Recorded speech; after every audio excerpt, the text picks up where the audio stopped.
എന്റെ കല്യാണമൊക്കെ കഴിഞ്ഞെന്ന് പറഞ്ഞു. ചെലവൊന്നുമില്ലേ ഞങ്ങക്ക്? അതൊക്കെ ചെയ്യണ. ഒരു ജോലിയും ഇല്ലാത്ത നിനക്ക് വരെ പെണ്ണ്, ബാക്കിയുള്ളവൻ ലഡുവും ജിലേബി നിന്ന് കുഴഞ്ഞു.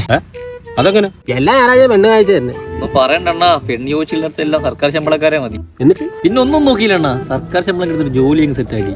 നിനക്ക് സർക്കാർ ജോലി കിട്ടിയ? ഞങ്ങളിതൊന്നും അറിയുന്നില്ലല്ലോ. അപ്പൊ കല്യാണത്തിന്റെ ചെലവ് മാത്രമല്ല, ജോലി കിട്ടിയ ചെലവുണ്ട്. സർക്കാർ ജോലി നിനക്ക് ഏത് ഡിപ്പാർട്ട്മെന്റ്? തൊഴിലുറപ്പ് ഡിപ്പാർട്ട്മെന്റ് ഇവിടെ അടുത്ത് മഞ്ചോക്കട വീടിന്റെ അപ്പുറത്ത്. ആണോ സർക്കാർ ജോലി? തൊഴിലുറപ്പ് സർക്കാരല്ലേ ശമ്പളം കൊടുക്കുന്നത്, അതും കേന്ദ്ര സർക്കാർ. അപ്പൊ അത് സർക്കാർ ജോലിയാണ്. അർജന്റ് പെണ്ണിന്റെ ഒന്നും പറഞ്ഞില്ല. അയാൾ രാവിലെ വീട്ടിൽ വന്നു ഭയങ്കര ബഹളം. സർക്കാർ ജോലി എന്ന് പറഞ്ഞപ്പോഴത്തേക്ക് മുന്നും പിന്നും നോക്കാതെ പെണ്ണിനെ കെട്ടി ചെന്നപ്പോ ആലോചിക്കണമായിരുന്നു. ഇത് പറഞ്ഞപ്പോഴും കൊടുത്ത അവിടെ എന്തായി കാണുമോ, ഞാനൊന്ന് പോയിട്ട് വരാൻ വിടും കേട്ടോ. നമുക്ക് കാണാൻ കേട്ടോ, ചിലവൊക്കെ ചെയ്യും. ഓക്കെ, തൊഴിലുറപ്പിന്റെ പൈസ ഒന്ന് കിട്ടിക്കോട്ടെ.